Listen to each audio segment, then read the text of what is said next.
Der var engang en Marie Hønrolle, som gik ud i det grønne og kedede sig så meget.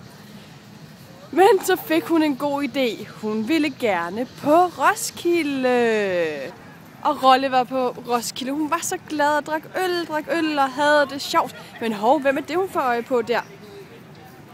En ensom krokodille. Og de skåler.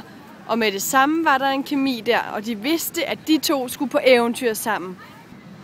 Hvor de hyggede sig. De skulle bare ud på eventyr. De to små søde, de havde det så sjovt.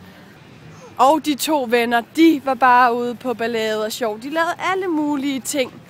Til så fandt de noget sjovt. De ville gerne kysse Romeo og Julie. Det var bare kærlighed. Kærlighed ved første blik.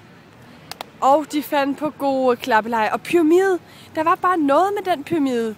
De ville lave den i alle afstøbninger. Med arme og ben og tunge og det hele. Og de prøvede virkelig.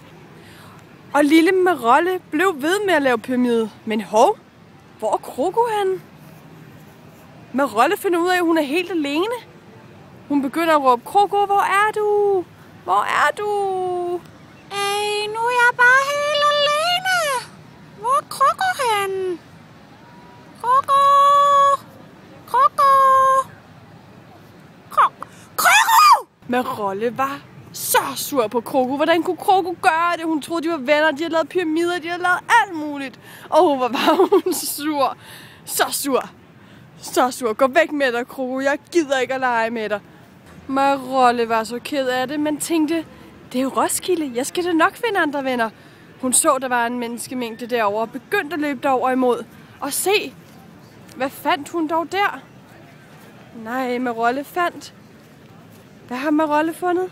Marolle har fundet også en mariehøne, verdens mindste ven. Marolle var så glad.